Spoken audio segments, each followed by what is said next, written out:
ಯೇಸು ಕ್ರಿಸ್ತನ ಹೆಸರಿನಲ್ಲಿ word victory live ಕಾರ್ಯಕ್ರಮಕ್ಕೆ ನಿಮ್ಮನ್ನು ನಾನು ಸ್ವಾಗತಿಸ್ತಾ ಇದ್ದೇನೆ. ಬನ್ನಿ, ಇವತ್ತಿನ ದಿನವು ಕರ್ತನಿಂದ ನೇಮಿಸಲ್ಪಟ್ಟಿದೆ. ಇದನ್ನು ನಾವು ಆನಂದ ಪಡೋಣ, ಸಂತೋಷ ಪಡೋಣ. ನೀವು ಫೇಸ್ಬುಕ್ಕಲ್ಲಿ ವಾಚ್ ಮಾಡ್ಬೋದು ಅಥವಾ ಯೂಟ್ಯೂಬಲ್ಲಿ ಕೂಡ ನೀವು ವಾಚ್ ಮಾಡ್ಬೋದು. ಬನ್ನಿ, ನೀವು ಫಸ್ಟ್ ಟೈಮ್ ಯೂಟ್ಯೂಬಲ್ಲಿ ವೀಕ್ಷಿಸೋದಾದರೆ ನಮ್ಮ ಚಾನಲ್ನು ಸಬ್ಸ್ಕ್ರೈಬ್ ಮಾಡಿದ್ರೆ ಸಬ್ಸ್ಕ್ರೈಬ್ ಮಾಡಿರಿ. ನೆಕ್ಸ್ಟ್ ನಾವು ಲೈವ್ ಬರುವಾಗ ನಿಮಗೆ ನೋಟಿಫಿಕೇಷನ್ ಬರ್ತದೆ. ಈ ಸಂಜೆ ವೇಳೆಯಲ್ಲಿ ಒಟ್ಟಾಗಿ ನಾವು ಆರಾಧನೆ ಮಾಡುವ. ನಮ್ಮೊಟ್ಟಿಗೆ ಸಿಸ್ಟರ್ ರಶ್ಮಿ ಇದ್ದಾರೆ, ಅವರು ನಮ್ಮನ್ನು ಆರಾಧನೆ ನಡೆಸ್ತಾರೆ ಮತ್ತು ನಾವು ದೇವರ ವಾಕ್ಯವನ್ನು ಧ್ಯಾನ ಮಾಡುವ. Thank you lord, thank you Jesus. ತಂದೆ, ನೀನು ಒಳ್ಳೆಯವನು ಸ್ವಾಮಿ. ನಿನ್ನ ಕೃಪೆಯು ನಿನ್ನ ಪ್ರೀತಿಯದು ಶಾಶ್ವತವಾದದ್ದು. Thank you holy spirit, thank you lord. ತಂದೆ, ನಿನ್ನ ವಾಕ್ಯ ಹೇಳುತ್ತದೆ, ನನ್ನ ಮನವೇ ಯೆಹೋವನನ್ನು ಕೊಂಡಾಡು, ನನ್ನ ಸರ್ವೇಂದ್ರಿಯಗಳೇ ಆತನ ಪರಿಶುದ್ಧ ನಾಮವನ್ನು ಕೀರ್ತಿಸಿರಿ. ನನ್ನ ಮನವೇ ಯೆಹೋವನನ್ನು ಕೊಂಡಾಡು, ಆತನು ಮಾಡಿದ ಉಪಕಾರಗಳಲ್ಲಿ ಒಂದನ್ನು ಮರೆಯಬೇಡ ಎಂದು ನಿನ್ನ ವಾಕ್ಯ ಹೇಳ್ತದೆ ಸ್ವಾಮಿ. Thank you father. ನೀನು ನಮ್ಮ ಜೀವಿತದಲ್ಲಿ ಮಾಡಿದ ಎಲ್ಲ ಉಪಕಾರಗಳು ಧ್ಯಾನಿಸುತ್ತ ಸ್ವಾಮಿ, ನಿನ್ನ ನಾಮವನ್ನು, ನಿನ್ನನ್ನು ಸ್ವಾಮಿ ನಾವು ಮೇಲಕ್ಕೆತ್ತುತ್ತಾ ಇದ್ದೇವೆ. Thank you holy spirit. ಎಲ್ಲವೂ ನಿನ್ನ ಕಂಟ್ರೋಲಿಗೆ ನಾವು ಕೊಡ್ತಾ ಇದ್ದೇವೆ. ಥ್ಯಾಂಕ್ ಯು ನಾವು, ಥ್ಯಾಂಕ್ ಯು ಮಾಸ್ಟರ್.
ಹತ್ತಿಗೆ ಬರುವಂತ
ನಾಶದಿಂದ ತಪ್ಪಿಸಿದನು. ಪ್ರೀತಿ ಕೃಪೆಗಳಿಂದ ನನ್ನ ಆಸೆಯ ಪೂರೈಸಿದ. ನನ್ನ ಆತ್ಮವನು ನಾಶದಿಂದ ತಪ್ಪಿಸಿದನು.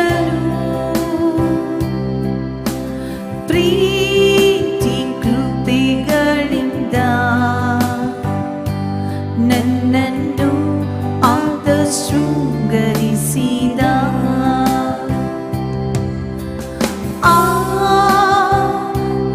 ಆರಾಧನೆ ಶಕ್ತ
ನಮ್ಮನ್ನು ಎಂದು ಹಿಂಬಾಲಿಸುವುದು.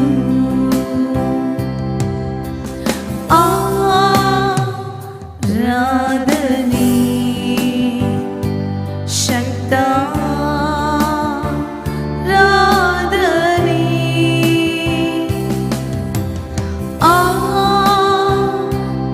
ಆರಾಧನೆ ಕರ್ತ ಆರಾಧನೆ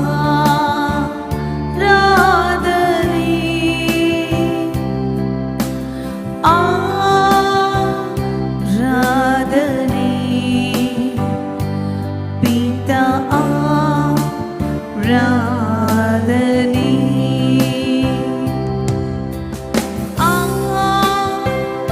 ಆರಾಧನೆ ಶಕ್ತ ಆರಾಧನೆ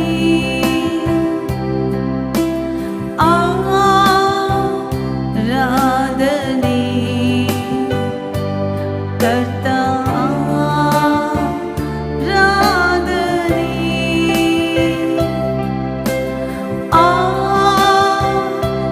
ಆರಾಧನೆ ಪಿತಾ ಆರಾಧನೆ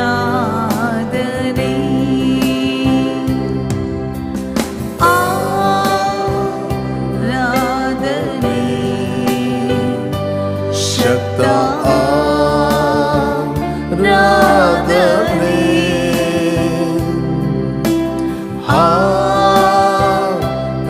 ಆರಾಧನೆ ಶಕ್ತ ಆರಾಧನೆ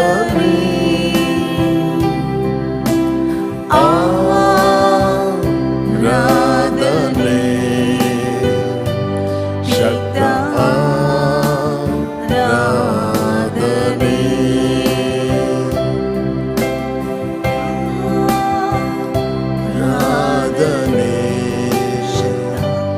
ಶಕ್ತ ಆರಾಧನೆ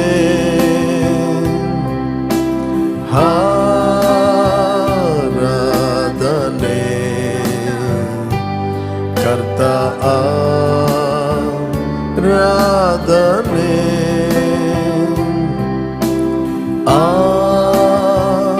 ಆರಾಧನೆ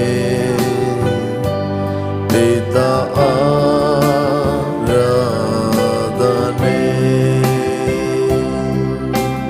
Thank you, Lord.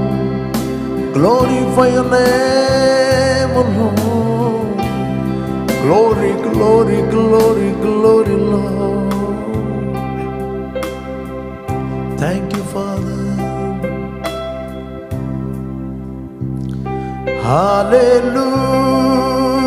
Hallelujah.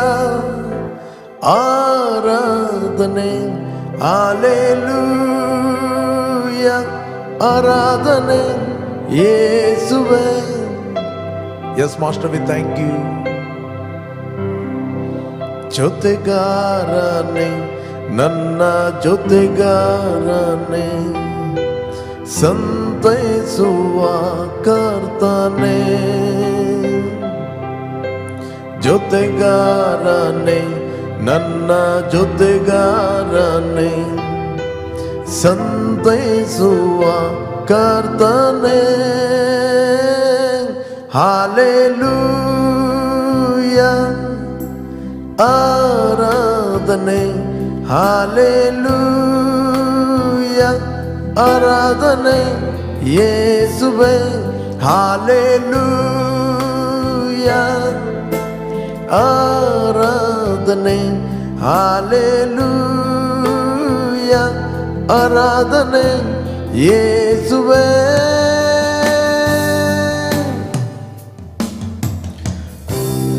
ಬಲಪಡಿಸಿದೆ ನನ್ನ ನಡೆಸಿರುವೆ ನಿನ್ನಲ್ಲಿ ಜಯ ಹೊಂದಿದೆ ಬಲಪಡಿಸಿದೆ ನನ್ನ ನಡೆಸಿರುವೆ ನಿನ್ನಲ್ಲಿ ಜಯ ಹೊಂದಿದೆ ಹಾಲೆಲೂಯಾ ಆರಾಧನೆ ಹಾಲೆಲೂಯಾ ಆರಾಧನೆ ಯೇಸುವೇ ಹಾಲೆಲೂಯಾ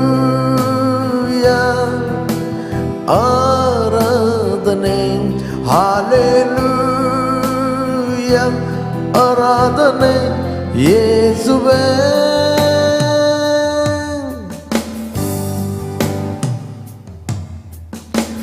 ನನ್ನಲ್ಲಿ ನೀನು ನೆಲೆಗೊಂಡಿರುವೆ ನಿನ್ನಲ್ಲಿ ಇದ್ದು ನಾ ನಡೆಯುವೆ ಎಸ್ ಲಾರ್ಡ್ ನನ್ನಲ್ಲಿ ನೀನು ನೆಲೆಗೊಂಡಿರುವೆ ನಿನ್ನಲ್ಲಿ ಇದ್ದು ನಾ ನಡೆಯುವೆ ಹಾಲೆಲೂಯಾ ಆರಾಧನೆ ಹಾಲೆಲೂಯಾ ಆರಾಧನೆ ಯೇಸುವೇ ಹಾಲೆಲೂಯಾ ಆರಾಧನೆ ಹಾಲೆಲೂಯಾ ಆರಾಧನೆ ಯೇಸುವೇ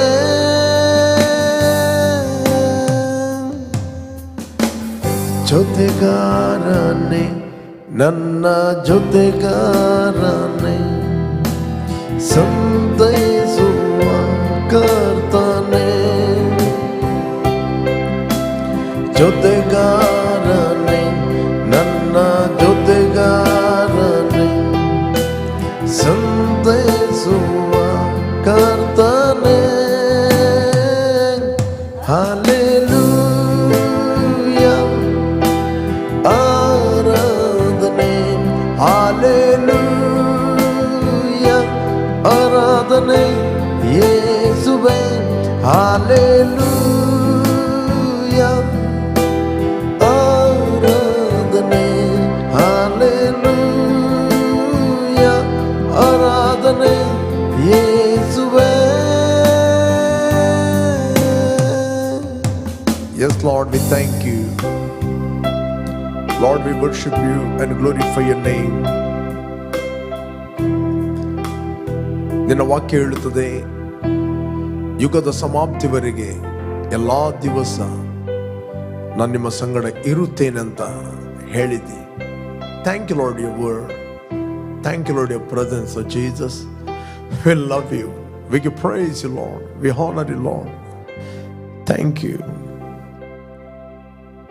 ನಾವು ನಿನ್ನ ಆತ್ಮನಿಂದ ನಡೆಸಲ್ಪಡುತ್ತೇವೆ, ನಿನ್ನಿಂದ ನಾವು ಹೊಂದುತ್ತೇವೆ, ನಾವು ನಿನ್ನಿಂದ ಕೇಳಲು ಬಯಸ್ತೇವೆ. ಪ್ರತಿಯೊಂದು ಹೃದಯದಲ್ಲಿ ನೀನು ರಿಯಲ್ ಎಂದು ಪ್ರತಿಯೊಬ್ಬರಿಗೆ ಗ್ರಹಿಸುವಂತೆ ನೀನು ತೋರಿಸಬೇಕಾಗಿ ನಾವು ಕೇಳಿಕೊಳ್ಳೋರಾಗಿದ್ದೇವೆ. You're so real, your love is so real, oh God. In Jesus' name, amen, amen, amen. Okay, praise God. ಯೇಸು ಕ್ರಿಸ್ತನ ಹೆಸರಿನಲ್ಲಿ ನಿಮ್ಮನ್ನು ನಾನು ವಂದಿಸ್ತಾ ಇದ್ದೇನೆ. ಬನ್ನಿ, 2 ಪೀಟರ್ 2 ಪೇತ್ರ 1 ಅಧ್ಯಾಯ 1 ವಚನ ಮತ್ತೆ 2 ವಚನ ಪುನಃ ನಾವು ಓದುವ ಆ ವಚನವನ್ನು. Let us read that word. ಯೇಸು ಕ್ರಿಸ್ತನ ದಾಸನು ಅಪೋಸ್ತಲನೂ ಆಗಿರುವ ಸಿಮಿಯೋನ ಪೇತ್ರನು ನಮ್ಮ ದೇವರ ಮತ್ತು ರಕ್ಷಕನಾದ ಯೇಸು ಕ್ರಿಸ್ತನ ನೀತಿಯಿಂದ ನಮ್ಮೊಂದಿಗೆ ಅಮೂಲ್ಯವಾದ ನಂಬಿಕೆಯನ್ನು ಹೊಂದಿದವರಿಗೆ ಬರೆಯುವುದೇನೆಂದರೆ, ಓಕೆ, 2ನೇ ವಚನ, ದೇವರ ವಿಷಯವಾಗಿಯೂ ನಮ್ಮ ಕರ್ತನಾದ ಯೇಸುವಿನ ವಿಷಯವಾಗಿಯೂ ಪರಿಜ್ಞಾನವು ನಿಮಗೆ ಉಂಟಾಗುವುದರಲ್ಲಿ. ದ ಇಂಪಾರ್ಟೆಂಟ್, ದೇವರ ವಿಷಯವಾಗಿಯೂ ನಮ್ಮ ಕರ್ತನಾದ ಯೇಸುವಿನ ವಿಷಯವಾಗಿಯೂ ಪರಿಜ್ಞಾನವು ನಿಮಗೆ ಉಂಟಾಗುವುದರಲ್ಲಿ ಕೃಪೆಯು ಶಾಂತಿಯು ನಿಮಗೆ ಹೆಚ್ಚೆಚ್ಚಾಗಿ ದೊರೆಯಲಿ. The Bible, the grace and peace be multiplied to you in the knowledge of God and of Jesus our Lord. ದೇವರ ಮತ್ತು ನಮ್ಮ ರಕ್ಷಕನಾದ ಯೇಸು ಕ್ರಿಸ್ತನ ವಿಷಯವಾದ ಪರಿಜ್ಞಾನ, the knowledge, the spiritual knowledge, revelation knowledge ನಿಮಗೆ ಉಂಟಾಗುವುದರಲ್ಲಿ ಕೃಪೆ ಮತ್ತು ಶಾಂತಿ ಮಲ್ಟಿಫ್ಲೈ ಆಗಲಿ ಅಂತ ಬೈಬಲ್ ಹೇಳ್ತದೆ. ಹೆಚ್ಚೆಚ್ಚಾಗಿ ದೊರೆಯಲಿ ಅಂದರೆ ಮಲ್ಟಿಫ್ಲೈ ಆಗಲಿ, ಹೆಚ್ಚೆಚ್ಚಾಗಿ ಆಗಲಿ. The important, the word, the ಪರಿಜ್ಞಾನ. ಪ್ರಿಯರೇ, ಈ ಪರಿಜ್ಞಾನ ನಮಗೆ ಕೇವಲ ನಾವು ಆದಿಕಾಂಡದಿಂದ ಪ್ರಕಟಣೆವರೆಗೆ ನಾವು ಕೇವಲ ಸ್ಟಡಿ ಮಾಡಿದ್ದರಿಂದ ಬರುವಂಥದ್ದಲ್ಲ, ಅಥವಾ ಯಾವುದೇ ಒಂದು ಬೈಬಲ್ ಕಾಲೇಜಿಗೆ ಹೋದುದರಿಂದ ಅಥವಾ ಎವ್ರಿ ಡೇ ನೀವು ದೇವರ ವಾಕ್ಯವನ್ನು ಕೇಳುವುದರಿಂದಲೂ ಕೂಡ ಅಲ್ಲ. ಬಟ್ ಕೇಳಬೇಕು. ಬೈಬಲ್ ಸ್ಟಡಿ ಮಾಡ್ತೀರಿ, ಬೈಬಲ್ ಕಾಲೇಜಿಗೆ ಹೋಗ್ತೀರಿ, ಆದಿಕಾಂಡದ ಪ್ರಕಟಣೆವರೆಗೆ ನೀವು ಓದ್ತೀರಿ. ಬಟ್ ಈ ಪರಿಜ್ಞಾನ ಬರುವಂಥದ್ದು ದೇವರೊಟ್ಟಿಗೆ ನೀವು ವೈಯಕ್ತಿಕವಾಗಿ ಸಮಯವನ್ನು ಕಳೆದಾಗ, ದ ಪರ್ಸನಲ್ ಟೈಮ್, ವೈಯಕ್ತಿಕವಾಗಿ ನೀವು ಸಮಯವನ್ನು ಕಳೆದಾಗ. ಮತ್ತು ಅಲ್ಲಿ ಮುಂದೆ ಬರೆಯಲ್ಪಟ್ಟದ್ದು ಹೇಗೆ ನಾವು ಪರಿಜ್ಞಾನವು ಹೊಂದುವುದಂತ. 3ನೇ ವಚನ, ನಮ್ಮನ್ನು ತನ್ನ ಪ್ರಭಾವದಿಂದಲೂ ಗುಣಾತಿಶಯಿಂದಲೂ ಕರೆದ ದೇವರ ವಿಷಯವಾಗಿ ಯೇಸುವಿನ ದಿವ್ಯ ಶಕ್ತಿಯು ನಮಗೆ ಪರಿಜ್ಞಾನವನ್ನು ಕೊಟ್ಟದರಲ್ಲಿ ಜೀವಕ್ಕೂ ಭಕ್ತಿಗೂ ಬೇಕಾದೆಲ್ಲೋ ದೊರೆಯಿತೆಂದು ಬಲ್ಲೆವಷ್ಟೇ. 3ನೇ ವಚನ ವೆರಿ ವೆರಿ ಇಂಪಾರ್ಟೆಂಟ್. ನಮ್ಮನ್ನು ತನ್ನ ಪ್ರಭಾವದಿಂದಲೂ, ತನ್ನ ಮಹಿಮೆಯಿಂದಲೂ, ತನ್ನ ಗುಣ ಮತ್ತು ಅತಿಶಯದಿಂದಲೂ ಕರೆದ ದೇವರ ವಿಷಯವಾಗಿ ಯೇಸುವಿನ ದಿವ್ಯ ಶಕ್ತಿಯು ನಮಗೆ ಪರಿಜ್ಞಾನವನ್ನು ಕೊಟ್ಟದರಲ್ಲಿ ಜೀವಕ್ಕೂ ಭಕ್ತಿಗೂ ಬೇಕಾದೆಲ್ಲೋ ದೊರೆಯಿತೆಂದು ಬಲ್ಲೆವು. ಜೀವಕ್ಕೂ ಭಕ್ತಿಗೂ ನಮಗೆಲ್ಲವೂ ದೊರೆಯಿತು. ಎಲ್ಲಿವರೆಗೆ ನಮಗೆ ಪರಿಜ್ಞಾನ ಇಲ್ಲ, ರೆವಲೇಷನ್ ನಾಲೆಜ್ ಇಲ್ಲ, ಅಲ್ಲಿವರೆಗೆ ದೇವರು ನಮಗೆ ಏನು ಇಟ್ಟಿದ್ದಾನೆ ಅದನ್ನು ನಾವು ರಿಸೀವ್ ಮಾಡುವುದಿಲ್ಲ, ಅದನ್ನು ಅನುಭವಿಸ್ತಿಲ್ಲ. ದ ಪ್ರಾಬ್ಲಮ್ ದೇವರ ಸೈಡಿಂದ ಅಲ್ಲ, ದ ಪ್ರಾಬ್ಲಮ್ ನಮ್ಮ ಸೈಡಿಂದ. God is A good god. ದೇವರು ಆತನು ಒಳ್ಳೆಯವನು, ಆತನು ಎಲ್ಲವನ್ನು ನಮಗೋಸ್ಕರ ಸಿದ್ಧ ಮಾಡಿಟ್ಟಿದ್ದಾನೆ. ಎವ್ರಿಥಿಂಗ್ ಈ prepared for our life. Bible ಹೇಳ್ತದೆ, ಕಣ್ಣು ಕಾಣಲಿಲ್ಲ, ಕಿವಿ ಕೇಳಲಿಲ್ಲ, ಮನುಷ್ಯನ ಹೃದಯದಲ್ಲಿ ಅದರ ಭಾವನೆ ಹುಟ್ಟಲಿಲ್ಲ, ದೇವರು ತನ್ನನ್ನು ಪ್ರೀತಿಸುವವರಿಗೆ ಏನೆಲ್ಲ ಸಿದ್ಧ ಮಾಡಿಟ್ಟಿದ್ದಾನೆ ಅಂತ. ಎವ್ರಿಥಿಂಗ್ ಈ ಪ್ರಿಪೇರ್ಡ್. ಬಟ್ ಆತನು ಸಿದ್ಧ ಮಾಡಿದ್ದನ್ನು ನಾವು ಹೊಂದುವಂಥದ್ದು ದೇವರ ವಿಷಯವಾಗಿ ಯೇಸುವಿನ ದಿವ್ಯಶಕ್ತಿಯು ನಮಗೆ ಪರಿಜ್ಞಾನವನ್ನು ಕೊಟ್ಟದಲ್ಲಿ ಜೀವಕ್ಕೂ ಭಕ್ತಿಗೂ ಬೇಕಾದೆಲ್ಲವೂ ದೊರೆಯಿತೆಂದು ಬಲ್ಲೆವಷ್ಟೇ. 4ನೇ ವಚನ 4 ವರ್ಷ ಹೇಳ್ತದೆ. 4ನೇ ವಚನ, ನೀವು ಲೋಕದಲ್ಲಿ ದುರಾಶೆಯಿಂದ ಉಂಟಾದ ಕೆಟ್ಟತನಕ್ಕೆ ತಪ್ಪಿಸಿಕೊಂಡು ದೈವ ಸ್ವಭಾವದಲ್ಲಿ ಪಾಲನ್ನು ಹೊಂದುವರಾಗಬೇಕೆಂಬ ಉದ್ದೇಶದಿಂದ ದೇವರು ತನ್ನ ಪ್ರಭಾವ ಗುಣಾತಿಶಯಗಳಿಂದ ಅಮೂಲ್ಯವಾಗಿ ಉತ್ಕೃಷ್ಟವಾಗಿ ಇರುವ ವಾಗ್ದಾನಗಳನ್ನು ನಮಗೆ ದಯಪಾಲಿಸ್ತಾನೆ. ದಟ್ ಮೀನ್ಸ್ ಓಲ್ಡ್ ಟೆಸ್ಟಮೆಂಟಲ್ಲಿ ಅದು ವಾಗ್ದಾನ, ಬಟ್ ಕ್ರಿಸ್ತನಲ್ಲಿ ಆ ವಾಗ್ದಾನಗಳು ನಮಗೆ ನೆರವೇರಿದೆ. Praise God. ನಾವು ಆ ವಾಗ್ದಾನದ ಫಲವಾಗಿದ್ದೇವೆ. Praise God. ನಾವು ಆ ವಾಗ್ದಾನದ ಫುಲ್ಫಿಲ್ಮೆಂಟ್ ಆಗಿದ್ದೇವೆ. ನೀವು ಕ್ರಿಸ್ತನಲ್ಲಿ ದೇವರ ವಾಗ್ದಾನದ ಫುಲ್ಫಿಲ್ಮೆಂಟ್ ಆಗಿದ್ದೀರಿ. ನೀವು ಆ ವಾಗ್ದಾನದ ಫಲವಾಗಿದ್ದೀರಿ. You are the fruit of that promise. ದೇವರು ಏನೆಲ್ಲ ವಾಗ್ದಾನ ಮಾಡಿದನು ಹಳೆ ಒಡಂಬಡಿಕೆಯಲ್ಲಿ ಅದರ ಫಲ ನೀವಾಗಿದ್ದೀರಿ. ಬಟ್ ನೀವು ದೇವರ ವಾಕ್ಯವನ್ನು ಓದಬಹುದು, ಬಟ್ ಅದರ ಫಲವನ್ನು ಅನುಭವಿಸುವಂಥದ್ದು ವೆರಿ ವೆರಿ ಇಂಪಾರ್ಟೆಂಟ್. ನಾವು ನೋಡ್ತೇವೆ ಯಹೂದ್ಯರು ಅವರು ಮೆಸ್ಸಾಯಗೋಸ್ಕರ ಅವರು ಕೂಡ ಹಳೆ ಒಡಂಬಡಿಕೆಯನ್ನು ಧರ್ಮಶಾಸ್ತ್ರವನ್ನು ತೋರ ಓದ್ತಾರೆ. ಅವರು ಕೂಡ ಕಾಯುವುದು ಯಾರಿಗೋಸ್ಕರ? ಮೆಸ್ಸಾಯ, ದ ಕ್ರಿಸ್ತನಿಗೋಸ್ಕರ. ಆತನು ಬರುತ್ತಾನೆ ಅಂತ ಅವರು ಕಾಯ್ತಾ ಇದ್ದಾರೆ. ಅವನು ಬಂದು ಆಯಿತು, ಅವನು ಹೋಗಿ ಆಯಿತು, ಸ್ಟಿಲ್ ಇವರು ಕಾಯ್ತಾ ಇದ್ದಾರೆ. ಅವರ ಮುಂದೆ ಬಂದವನೇ ಯಾರಿಗೋಸ್ಕರ ಅವರು ವೆಯ್ಟ್ ಮಾಡ್ತಾ ಇದ್ದಾರೆ, ಯಾರಿಗೋಸ್ಕರ ಎಕ್ಸ್ಪೆಕ್ಟೇಷನ್ ಮಾಡ್ತಾ ಇದ್ದಾರೆ, ಆ ವ್ಯಕ್ತಿ ಅವರ ಮುಂದೆ ಬಂದರೂ ಅವರಿಗೆ ಪರಿಚಯ ಆಗಲಿಲ್ಲ. ಅದೇ ವಾಕ್ಯವನ್ನು ನೆರವೇರಿಸಿದರೂ ಅವರಿಗೆ ಪರಿಚಯ ಆಗಲಿಲ್ಲ. ಅದಕ್ಕೆ ಅಪೊಸ್ತಲ ಪೌಲ ಹೇಳುತ್ತಾನೆ, ನಾವು ಓದಿದ್ರೆ ನಮಗೆ ಸಿಗ್ತದೆ, ಆಕ್ಟ್ ಆಫ್ ಅಪೋಸ್ಟಲ್ 24 ಓದಿದ್ರೆ ನಮಗೆ ಸಿಗ್ತದೆ. 24 ಮತ್ತು 25, 5ನೇ ವಚನ 24:5. ಈ ಮನುಷ್ಯನು ಪೀಡೆಯಿಂದ ಇದ್ದು ಲೋಕದಲ್ಲಿ ಎಲ್ಲೆಲ್ಲಿಯೂ ಇರುವ ಎಲ್ಲ ಯಹೂದ್ಯರಲ್ಲಿ ದಂಗೆಯನ್ನು ಎಬ್ಬಿಸುವನೆಂತಲೂ ನಜರೇತಿನವರ ಪಾಷಾಂಡ ಮತದಲ್ಲಿ ಪ್ರಮುಖನೆಂತಲೂ ಕಂಡೆವು. ಓಕೆ, ಇದಲ್ಲದೆ ಇವನು ದೇವಾಲಯವನ್ನು ಹೊಲೆ ಮಾಡುವುದಕ್ಕೂ ಪ್ರಯತ್ನ ಮಾಡಿದನು. ಆದ ಕಾರಣ ಇವನನ್ನು ನಾವು ಹಿಡಿದೆವು. ಇಲ್ಲಿ ಯಹೂದ್ಯರು ಹೇಳ್ತಾರೆ, ಯಾರನ್ನು? ಅಪೊಸ್ತಲ ಪೌಲನನ್ನು. ಓಕೆ, ಇದು ಪಾಷಾಂಡ ಮತ, ಇದೊಂದು ಏನೋ ಹೊಸತ್ತು. ಅವರು ಕೂಡ ವೆಯ್ಟ್ ಮಾಡುತ್ತಿದ್ದರು ಯಾವುದಕ್ಕೆ? ಮೆಸ್ಸಾಯಗೋಸ್ಕರ. ಓಕೆ, ನಾವು ಹಿಡಿದೆವು. ನೆಕ್ಸ್ಟ್, ಇದಲ್ಲದೆ ಇವನು ದೇವಾಲಯವನ್ನು ಹೊಲೆ ಮಾಡುವುದಕ್ಕೆ 8ನೇ ವಚನ, ಇವನನ್ನು ನೀನೇ ವಿಚಾರಿಸಿದರೆ ನಾವು ಇವನ ಮೇಲೆ ಹೊರಿಸುವ ಈ ತಪ್ಪುಗಳೆಲ್ಲ ನಿಜವೋ ಸುಳ್ಳು ಇವನಿಂದಲೇ ತಿಳಿದುಕೊಳ್ಳಬಹುದು ಎಂದು ಹೇಳಿದನು. ಓಕೆ, ಆಗ ಯಹೂದ್ಯರು ಈ ಸಂಗತಿಗಳು ನಿಜವೇ ಎಂದು ಹೇಳಿ ತಾವು ಆ ದೋಷಾರೋಪಣೆ ಮಾಡುವುದರಲ್ಲಿ ಸೇರಿದರು.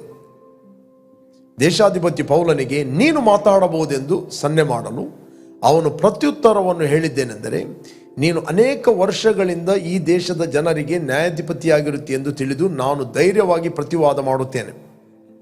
ನಾನು ದೇವರಾಧನೆ ಮಾಡುವುದಕ್ಕೆ ಯೆರೂಸಲೇಮಿಗೆ ಹೋಗಿ 12 ದಿವಸ ಮಾತ್ರವಾಯಿತೆಂದು ನೀನು ತಿಳಿದುಕೊಳ್ಳಬಹುದು. ಅಲ್ಲಿ ದೇವಾಲಯದಲ್ಲಾಗಲಿ ಸಭಾಮಂದಿರಗಳಲ್ಲಾಗಲಿ ಪಟ್ಟಣದಲ್ಲಾಗಲಿ ನಾನು ಯಾರ ಸಂಗಡವಾದರೂ ವಾದಿಸಿದನು ಇಲ್ಲವೇ ಜನರ ಗುಂಪುಗೂಡಿಸಿದನು ಇವರು ಕಾಣಲಿಲ್ಲ.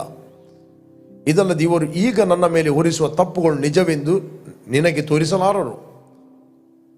ಒಂದನ್ನು ಮಾತ್ರ ನಿನ್ನ ಮುಂದೆ ಒಪ್ಪಿಕೊಳ್ಳುತ್ತೇನೆ, ಅದೇನೆಂದರೆ ಇವರು ಪಾಷಾಂಡ ಮತವೆಂದು ಹೇಳುವ ಮಾರ್ಗ ಅನುಸಾರವಾಗಿ ನಾನು ನಮ್ಮ ಪಿತೃಗಳ ದೇವರನ್ನು ಸೇವಿಸುವನಾಗಿದ್ದೇನೆ. ಧರ್ಮಶಾಸ್ತ್ರಕ್ಕೆ ಅನುಗುಣವಾಗಿರುವ ಮತ್ತು ಪ್ರವಾದಿಗಳ ಗ್ರಂಥಗಳಲ್ಲಿ ಬರೆದಿರುವ ಎಲ್ಲ ವಿಷಯಗಳನ್ನು ನಂಬುತ್ತೇನೆ. ಓಕೆ, ಇದಲ್ಲದೆ ನೀತಿವಂತರಿಗೂ ಅನೀತಿವಂತರಿಗೂ ಪುನರುತ್ಥಾನವಾಗುವುದೆಂದು ಇವರು ದೇವರಲ್ಲಿ ನಿರೀಕ್ಷೆ ಇಟ್ಟಿರುವ ಪ್ರಕಾರವೇ ನಾನು ನಿರೀಕ್ಷೆಯುಳ್ಳವನಾಗಿದ್ದೇನೆ. ಇದರ ದೆಸೆಯಿಂದ ದೇವರ ವಿಷಯದಲ್ಲಿಯೂ ಮನುಷ್ಯರ ವಿಷಯದಲ್ಲಿ ನಾನು ನಿರ್ದೋಷಿ ಎಂದು ಸಾಕ್ಷಿ ಹೇಳುವ ಮನಸ್ಸು ನನಗೆ ಯಾವಾಗಲೂ ಇರಬೇಕೆಂದು ಅಭ್ಯಾಸ ಮಾಡಿಕೊಳ್ಳುತ್ತೇನೆ. ಕೆಲವು ವರ್ಷಗಳಾದ ಮೇಲೆ ನಾನು ನನ್ನ ಸ್ವದೇಶದವರಿಗೆ ಧರ್ಮದ್ರವ್ಯಗಳನ್ನು ತರುವುದಕ್ಕೆ ಕಾಣಿಕೆಗಳನ್ನು ಒಪ್ಪಿಸುವುದಕ್ಕೆ ಬಂದೆನು. ಓಕೆ, 25ನೇ ವಚನವನ್ನು ನಾವು ಕಂಟಿನ್ಯೂ ಮಾಡುವ. 25ನೇ ವಚನ 25ನೇ ಅಧ್ಯಾಯದಲ್ಲಿ. ಓಕೆ, 4ನೇ ವಚನ. ಫೆಸ್ತನವರಿಗೆ ಪೌಲನು ಕೈಸರಯದಲ್ಲಿ ಕಾವಲು ಒಳಗಿದ್ದಾನೆ, ನಾನೇ ಬೇಗ ಅಲ್ಲಿಗೆ ಹೊರಟು ಹೋಗಬೇಕೆಂದಿದ್ದೇನೆ. ಓಕೆ, ಆದಾಗ ನಿಮ್ಮಲ್ಲಿ ಪ್ರಮುಖರು ನನ್ನೊಂದಿಗೆ ಬಂದು ಆ ಮನುಷ್ಯನಲ್ಲಿ ಅನುಚಿತವಾದ್ದೇನಾದರೂ ಇದ್ದರೆ ಅವನ ಮೇಲೆ ತಪ್ಪು ಹೊರಿಸಲಿ ಎಂದು ಹೇಳಿದನು. ಓಕೆ, ಅವರಲ್ಲಿ 8-10 ಹೆಚ್ಚು ದಿವಸಗಳು ನಿಲ್ಲದೆ ಕೈಸರಾಯಕ್ಕೆ ಹೋಗಿ ಮರುದಿನ ನ್ಯಾಯಸ್ಥಾನದಲ್ಲಿ ಕೂತುಕೊಂಡು ಪೌಲನನ್ನು ತರಬೇಕೆಂದು ಅಪ್ಪಣೆ ಮಾಡಿದನು. ಅವನು ಬಂದ ಮೇಲೆ ಯೆರೂಸಲೇಮಿನಿಂದ ಬಂದಿದ್ದ ಯೆಹೂದ್ಯರು ಅವನ ಸುತ್ತಲೂ ನಿಂತುಕೊಂಡು ತಾವು ಸ್ಥಾಪಿಸಲಾರದ ಅನೇಕ ದೊಡ್ಡ ತಪ್ಪುಗಳನ್ನು ಹೊರಿಸ್ತಿರಲು ಪೌಲನು ಯೆಹೂದ್ಯರ ಧರ್ಮಶಾಸ್ತ್ರದ ವಿಷಯದಲ್ಲಾಗಲಿ ದೇವಾಲಯದ ವಿಷಯದಲ್ಲಾಗಲಿ ಚಕ್ರವರ್ತಿಯ ವಿಷಯದಲ್ಲಾಗಲಿ ನಾನು ಯಾವ ತಪ್ಪನ್ನು ಮಾಡಲ್ಲವೆಂದು ಪ್ರತ್ಯುತ್ತರ ಹೇಳಿದನು.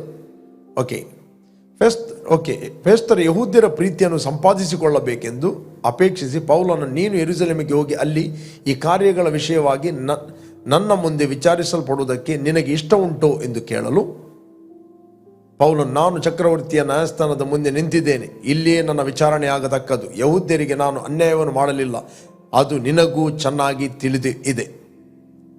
ಓಕೆ, ನಾವು 26ನೇ ಅಧ್ಯಾಯದಲ್ಲಿ ಓದುವ, ಇದೇ ಕಂಟಿನ್ಯೂ ಆಗ್ತದೆ ಅಲ್ಲಿ 26ನೇ ಅಧ್ಯಾಯದಲ್ಲಿ 26. ಓಕೆ, ನಾನು ಮೊದಲಿನಿಂದಲೂ ಯೆರೂಸಲೇಮಿನಲ್ಲಿ ನನ್ನ ದೇಶದ ಜನರೊಳಗಿದ್ದುಕೊಂಡು ಬಾಲ್ಯದಿಂದ ಬದುಕಿದ ಬಗೆಯು ಎಲ್ಲ ಯೆಹೂದ್ಯರಿಗೆ ತಿಳಿದೇ ಅದೇ. 5ನೇ ವಚನ, 26, 5ನೇ ವಚನ. ನಮ್ಮ ಧರ್ಮದಲ್ಲಿ ಬಹುಖಂಡಿತವಾದ ಮತವನ್ನು ಅನುಸರಿಸಿ ಪರಿಸಯನಾಗಿ ನಡಕೊಂಡೆನೆಂದು ಪ್ರಾರಂಭದಿಂದಲೂ ಅವರು ಬಲ್ಲರು. ಸಾಕ್ಷಿ ಹೇಳುವುದಕ್ಕೆ ಅವರಿಗೆ ಮನಸ್ಸಿದ್ದರೆ ಹೇಳಬಹುದು. ಓಕೆ, ಈಗಲೂ ದೇವರು ನಮ್ಮ ಪಿತೃಗಳಿಗೆ ಮಾಡಿದ ವಾಗ್ದಾನವು, ವೆರಿ ವೆರಿ ಇಂಪಾರ್ಟೆಂಟ್, 26ನೇ ಅಧ್ಯಾಯ 6ನೇ ವಚನ. ಈಗಲೂ ದೇವರು ನಮ್ಮ ಪಿತೃಗಳಿಗೆ ಮಾಡಿದ ವಾಗ್ದಾನವು ನೆರವೇರುವುದೆಂಬ ನಿರೀಕ್ಷೆಯನ್ನು ಕುರಿತೇ ವಿಚಾರಿಸಲ್ಪಡುವನಾಗಿ ಇಲ್ಲಿ ನಿಂತಿದ್ದೇನೆ. ಪಿತೃಗಳಿಗೆ ದೇವರು ವಾಗ್ದಾನ ಮಾಡಿದ ಮೆಸ್ಸಾಯನು ಬರುತ್ತಾನೆ, ಕ್ರಿಸ್ತನು ಬರುತ್ತಾನೆ. ಬಟ್ ಯಾವ ಸತ್ಯ ಧರ್ಮಶಾಸ್ತ್ರನ ಓದ್ತಾ ಇದ್ದರು, ಯಾರಿಗೋಸ್ಕರ ಅವರು ವೆಯ್ಟ್ ಮಾಡ್ತಾ ಇದ್ದರು? ಅವನು ಆಲ್ರೆಡಿ ಬಂದನು, ಅವರು ಆಲ್ರೆಡಿ ಶಾಸ್ತ್ರದ ಪ್ರಕಾರವೇ ಆತನು ಬಾಧೆಯನ್ನು ಅನುಭವಿಸಿದನು, ಶಾಸ್ತ್ರದ ಪ್ರಕಾರವೇ ಆತನು ಹೂಣಲ್ಪಟ್ಟನು, ಶಾಸ್ತ್ರದ ಪ್ರಕಾರವೇ ಅವರು ಪುನರುತ್ಥಾನ ಆದನು. ಯಾವ ಸತ್ಯವೇದವನ್ನು ಅವರು ಓದ್ತಾ ಇದ್ದರು, ಅದೇ ವಚನ ಅವರಿಗೆ ಅರ್ಥ ಆಗಲಿಲ್ಲ. Praise God. ಇಲ್ಲಿ ಅಪೊಸ್ತಲ ಪೌಲ ಹೇಳ್ತಾನೆ, ಯಾವ ನಿರೀಕ್ಷೆಯಲ್ಲಿ ಅವರಿದ್ದಾರೋ ಅದೇ ನಿರೀಕ್ಷೆಯಲ್ಲಿ ನಾನಿದ್ದೇನೆ. ಈಗಲೂ ದೇವರು ನಮ್ಮ ಪಿತೃಗಳಿಗೆ ಮಾಡಿದ ವಾಗ್ದಾನವು ನೆರವೇರುವುದೆಂಬ ನಿರೀಕ್ಷೆಯನ್ನು ಕುರಿತೇ ವಿಚಾರಿಸಲ್ಪಡೋನಾಗಿ ಇಲ್ಲಿ ನಿಂತಿದ್ದೇನೆ. ನೆಕ್ಸ್ಟ್,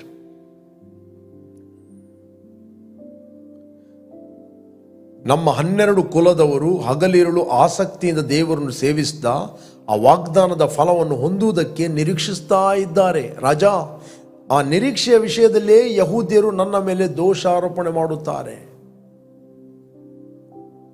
ದೇವರು ಸತ್ತವರನ್ನು ಎಬ್ಬಿಸಿದ್ದು ನಂಬತಕ್ಕದಲ್ಲವೆಂದು ನೀವು ಯಾಕೆ ತೀರ್ಮಾನಿಸುತ್ತೀರಿ? ನಜರೇತಿನ ಯೇಸುವಿನ ಹೆಸರಿಗೆ ವಿರುದ್ಧವಾಗಿ ಅನೇಕ ಕಾರ್ಯಗಳನ್ನು ನಡೆಸಬೇಕೆಂದು ನಾನು ಯೋಚಿಸಿಕೊಂಡಿದ್ದೆನು. ಯೆರೂಸಲೇಮಿನಲ್ಲೂ ಹಾಗೆ ನಡೆಸಿದೆನು. ಮಹಾಯಾಜಕರಿಂದ ಅಧಿಕಾರವನ್ನು ಪಡೆದು ದೇವಜನರಲ್ಲಿ ಅನೇಕರನ್ನು ಸೆರೆಮನೆಗಳಲ್ಲಿ ಇಡಿಸಿ ಅವರಿಗೆ ಮರಣ ತೀರ್ಪಾದಾಗ ನನ್ನ ಸಮ್ಮತಿಯನ್ನು ಸೂಚಿಸಿದೆನು. ಪೌಲನು ತನ್ನ ಸಾಕ್ಷಿಯನ್ನು ಹೇಳುತ್ತಾನೆ. ಪ್ರೇರೆ, ಇಲ್ಲಿ ದೇವರ ವಾಗ್ದಾನಗಳು ಎಷ್ಟೇ ಇದ್ದರೂ ಅದು ಕ್ರಿಸ್ತನಲ್ಲಿ ಆಲ್ರೆಡಿ ನೆರವೇರಿದೆ. ಬಟ್ ಅನೇಕರು ಇವತ್ತು ವಾಗ್ದಾನಗಳಿಗೋಸ್ಕರ ವೇಟ್ ಮಾಡ್ತಾ ಇದ್ದಾರೆ. ನಾವು ಕಂಟಿನ್ಯೂ ಆಗಿ ಓದುವ. Let us read 2 Peter 1 chapter 4 verse. Okay, ನಮ್ಮನ್ನು ತನ್ನ ಪ್ರಭಾವದಿಂದಲೂ, 3ನೇ ವಚನ, ನಮ್ಮನ್ನು ತನ್ನ ಪ್ರಭಾವದಿಂದ ಗುಣಾತಿಶಯ ಎಂದು ಕರೆದ ದೇವರ ವಿಷಯವಾಗಿ ಯೇಸುವಿನ ದಿವ್ಯ ಶಕ್ತಿಯು ನಮಗೆ ಪರಿಜ್ಞಾನವನ್ನು ಕೊಟ್ಟದ್ದರಲ್ಲಿ ಜೀವಕ್ಕೂ ಭಕ್ತಿಗೂ ಬೇಕಾದೆಲ್ಲವೂ ದೊರೆಯುತ್ತೆಂದು ಬಲ್ಲೆವಷ್ಟೇ. ನೀವು ಲೋಕದಲ್ಲಿ ದುರಾಶೆಯಿಂದ ಉಂಟಾದ ಕೆಟ್ಟತನಕ್ಕೆ ತಪ್ಪಿಸಿಕೊಂಡು ದೈವ ಸ್ವಭಾವದಲ್ಲಿ ಪಾಲನ್ನು ಹೊಂದುವರಾಗಬೇಕೆಂಬ ಉದ್ದೇಶದಿಂದ ದೇವರು ತನ್ನ ಪ್ರಭಾವ ಗುಣಾತಿಶಯಗಳಿಂದ ಅಮೂಲ್ಯವಾಗಿಯೂ ಉತ್ಕೃಷ್ಟವಾಗಿಯೂ ಇರುವ ವಾಗ್ದಾನಗಳು ನಮಗೆ ದಯಪಾಲಿಸ್ತಾನೆ. 5ನೇ ವಚನ, ಈ ಕಾರಣದಿಂದಲೇ ನೀವು ಪೂರ್ಣ ಆಸಕ್ತಿಯುಳ್ಳವರಾಗಿ, ಬೈಬಲ್ ಈ ಕಾರಣದಿಂದಲೇ ನೀವು ಪೂರ್ಣ ಆಸಕ್ತಿಯುಳ್ಳವರಾಗಿ ನಿಮಗಿರುವ ನಂಬಿಕೆಗೆ ಸದ್ಗುಣವನ್ನು, ನಾವು ಹೇಗೆ ನಂಬಿಕೆಯನ್ನು ಹೊಂದಿದ್ದೇವೆ? ನಮ್ಮ ದೇವರು ನಮ್ಮ ರಕ್ಷಕನಾದ ಯೇಸು ಕ್ರಿಸ್ತನ ನೀತಿಯಿಂದ ಅಮೂಲ್ಯವಾದ ನಂಬಿಕೆಯನ್ನು ಹೊಂದಿದವರಿಗೆ ನಾನು ಬರೆಯುತ್ತೇನೆ. The faith is the spirit. ನಂಬಿಕೆ ಎಂಬುವಂಥದ್ದು ಆತ್ಮ. ಆ ನಂಬಿಕೆ ದೇವರು ನಮ್ಮ ಒಳಗೆ ಇಟ್ಟಿದ್ದಾನೆ. ನಂಬಿಕೆ ಎಂಬುವಂಥದ್ದು ನಮ್ಮ ಆತ್ಮಿಕ ಜೀವಿತಕ್ಕೆ ಅದೊಂದು ಗುರಾಣಿಯಾಗಿದೆ. ನಂಬಿಕೆ ಎಂಬ ಗುರಾಣಿಯನ್ನು ಹಿಡಿದುಕೊಳ್ಳಿರಿ. ದೇವರಿಂದ ಹುಟ್ಟಿರುವಂಥದ್ದು ಎಲ್ಲವೂ ಲೋಕವನ್ನು ಜಯಿಸ್ತದೆ. ಲೋಕವನ್ನು ಜಯಿಸುವುದಂದರೆ ಅದು ನಮ್ಮ ನಂಬಿಕೆ.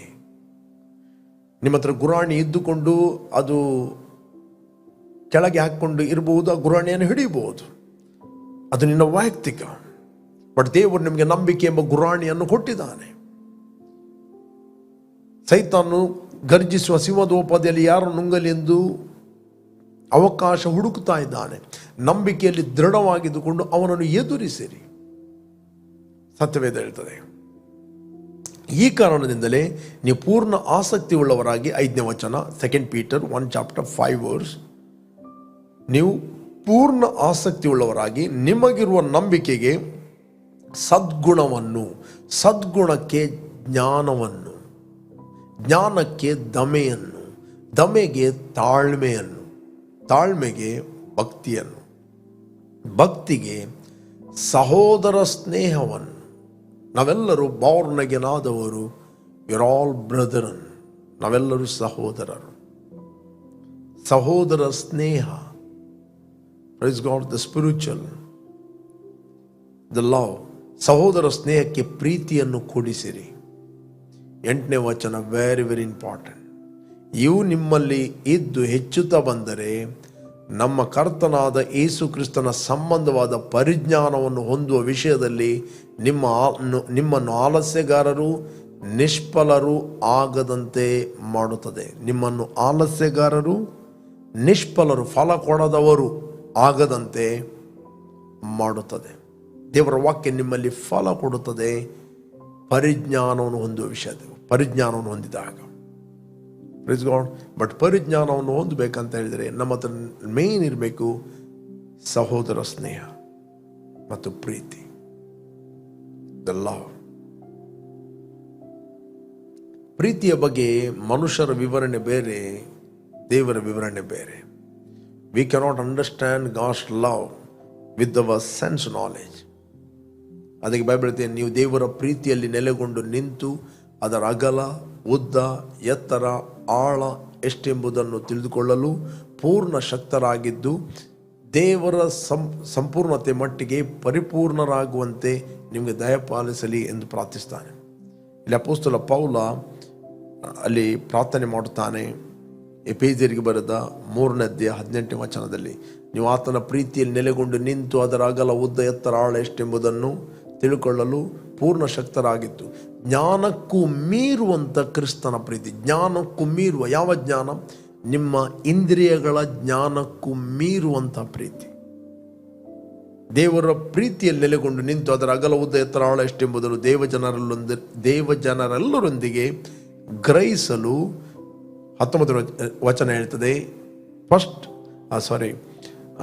ಎಫೆಸಿಯನ್ 3:19 ಹೇಳ್ತದೆ, ಜ್ಞಾನಕ್ಕೂ ಮೀರುವ ಕ್ರಿಸ್ತನ ಪ್ರೀತಿಯನ್ನು ತಿಳ್ಕೊಳ್ಳಲು ಪೂರ್ಣ ಶಕ್ತರಾಗಿತ್ತು ದೇವರ ಸಂಪೂರ್ಣತೆಯ ಮಟ್ಟಿಗೂ ಪರಿಪೂರ್ಣರಾಗುವ ಹಾಗೆ ನಿಮಗೆ ದಯಪಾಲಿಸಲಿ ಎಂದು ಆತನನ್ನು ಬೇಡಿಕೊಳ್ಳುತ್ತದೆ. The fullness of god.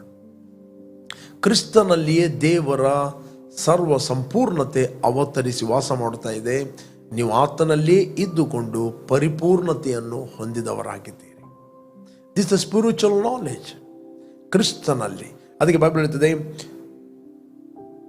ಕೊಲೋಸಿಯನ್ 2:8, ಪ್ರಾಪಂಚಿಕವಾದ ತತ್ವಜ್ಞಾನ ಬೋಧನೆಯಿಂದ ನಿಮ್ಮ ಮನಸ್ಸನ್ನು ಕೆಡಿಸಿ ನಿಮ್ಮನ್ನು ವಶ ಮಾಡಿಕೊಂಡರೂ ಎಚ್ಚರಿಕೆ. ಕ್ರಿಸ್ತನಲ್ಲಿಯೇ ದೇವರ ಸರ್ವ ಸಂಪೂರ್ಣತೆ ಅವತರಿಸಿ ವಾಸ ಮಾಡುತ್ತಾ ಇದೆ. ನೀವು ಆತನಲ್ಲಿ ಇದ್ದುಕೊಂಡು ಪರಿಪೂರ್ಣತೆಯನ್ನು ಹೊಂದಿದವರಾಗಿದ್ದೀರಿ. You are complete in Christ. ಕ್ರಿಸ್ತನಲ್ಲಿಯೇ ದೇವರ ಸರ್ವ ಸಂಪೂರ್ಣತೆ ಅವತರಿಸಿ ವಾಸ ಮಾಡಿಕೊಳ್ಳುತ್ತದೆ. Praise God. ಕೊಲೋಸಿಯನ್ 2:9, ಕ್ರಿಸ್ತನಲ್ಲಿಯೇ, ಬೇರೆ ಯಾವುದರಲ್ಲಿ ಇಲ್ಲ. ಕೆಲವರು ಕ್ರಿಸ್ತನಲ್ಲಿ ಮಾತ್ರ ಅಲ್ಲ, ಬೇರೆ ತುಂಬ ಇದೆ ಅಂತ ಹೇಳ್ತಾರೆ. ಬೇರೆ ತುಂಬ ಇದೆ ಅಂತ ಹೇಳಿದ್ರೆ that is another gospel. Praise God.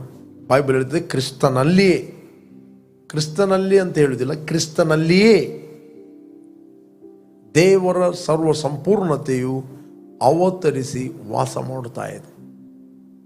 10ನೇ ವಚನ, ನೀವು ಆತನಲ್ಲಿಯೇ ಮತ್ತು ನೀವು ಆತನಲ್ಲಿ ಇದ್ದುಕೊಂಡು ಪರಿಪೂರ್ಣತೆಯನ್ನು ಹೊಂದಿದವರಾಗಿದೆ. You are complete in Christ. ಪ್ರೇರೆ, ರೆವಲೇಷನ್ ನಾಲೆಜ್ ಬರುವಂಥದ್ದು, ಪ್ರಕಟಣಾ ಜ್ಞಾನ ಬರುವಂಥದ್ದು ನಿಮ್ಮ ಅಂತರದ ಮನುಷ್ಯನ ಮನೋನೇತ್ರಗಳನ್ನು ಬೆಳಗಿಸ್ತದೆ. Praise God. ದ ವಿಷನ್ ನಿಮ್ಮದು ಎನ್ಲೈಟ್ ಆಗುತ್ತದೆ. ನಾವು ಪುನಃ 2 Peter 1:8 ಹೋಗುವ. 2 Peter 1:8.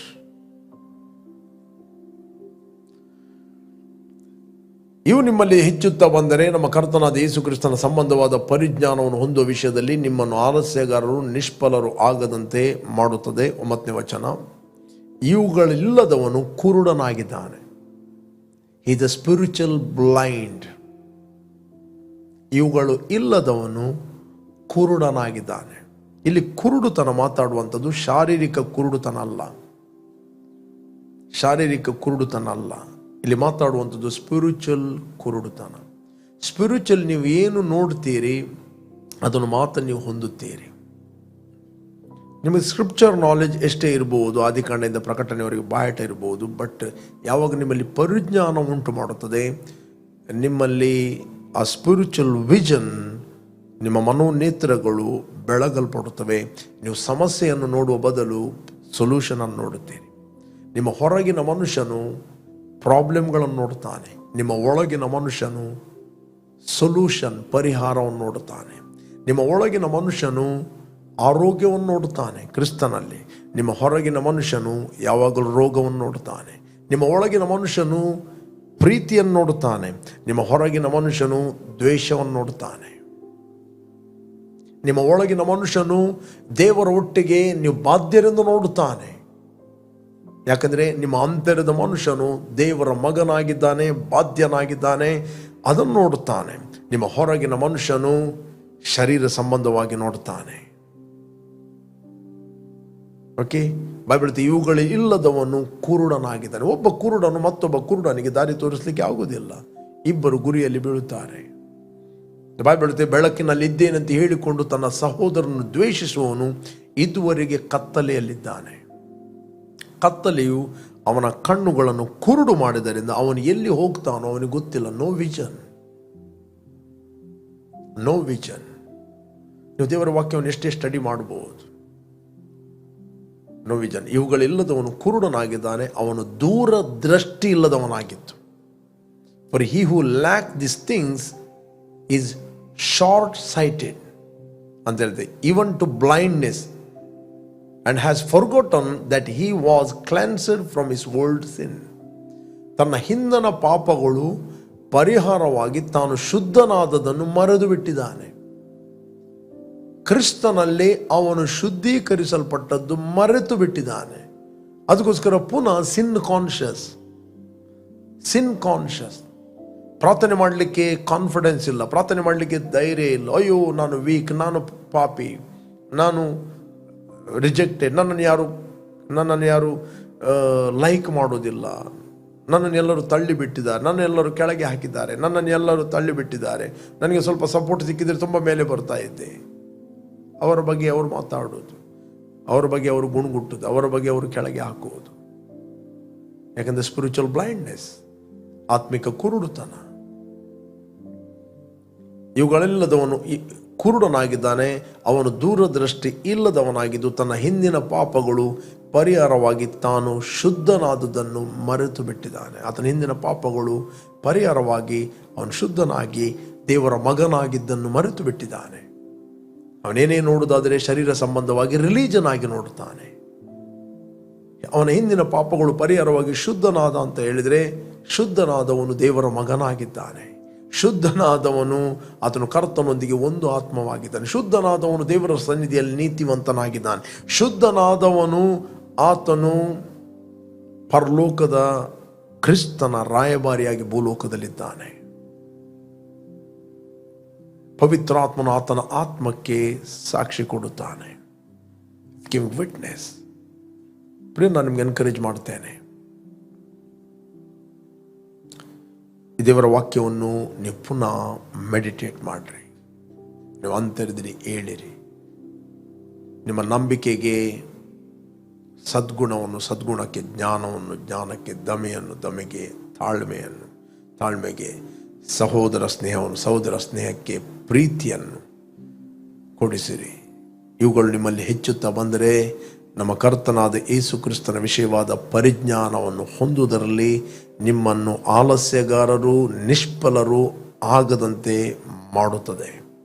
ಇವುಗಳೆಲ್ಲದವನು ಕುರುಡನಾಗಿದ್ದಾನೆ, ದೂರದೃಷ್ಟಿ ಇಲ್ಲದವನಾಗಿದ್ದಾನೆ, ತನ್ನ ಹಿಂದಿನ ಪಾಪಗಳು ಪರಿಹಾರವಾಗಿ ಶುದ್ಧನಾದುದನ್ನು ಮರೆತು ಬಿಟ್ಟಿದ್ದಾನೆ. Praise God. ನಾನು ನಂಬ್ತೀನಿ ನೀವು ಮರೆತು ಬಿಡಲಿಲ್ಲ. ನೀವು ದೇವರ ಮಕ್ಕಳಾಗಿ, God loves you so much.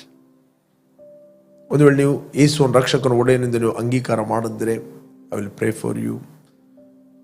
ಆತನು ಸುರಿಸಿದ ರಕ್ತದ ಮೂಲಕ ನಿಮ್ಮ ಪಾಪಗಳು ಪರಿಹಾರವಾಗಿ ನಿಮಗೆ ಬಿಡುಗಡೆ ಆಯಿತು. Let's pray. Thank you father. ತಂದೆ, ಭೂಮಿ ಆಕಾಶಗಳನ್ನು ಉಂಟು ಮಾಡಿದ ಸರ್ವಶಕ್ತನಾದ ತಂದೆ ನೀನಾಗಿದ್ದಿ. ನಿನ್ನ ಮಗನಾದ ಯೇಸು ಕ್ರಿಸ್ತನ ರಕ್ತದಿಂದ ನಮ್ಮ ಪಾಪಗಳು ಪರಿಹಾರವಾಗಿ ನಮಗೆ ಬಿಡುಗಡೆ ಆಯಿತು. ನಮಗೆ ಕ್ರಿಸ್ತನಲ್ಲಿ ಜ್ಞಾನ ಮತ್ತು ಪ್ರಕಟನ ಆತ್ಮವನ್ನು ಕೊಟ್ಟು ನೀನು ನಡೆಸ್ತಿ. ಅದಕ್ಕೋಸ್ಕರ ಸ್ತೋತ್ರ. ನಿನ್ನ ವಾಕ್ಯದ ಮೂಲಕ ನಮ್ಮಲ್ಲಿ ನೀನು ಮಾತಾಡಿದ್ದಿ.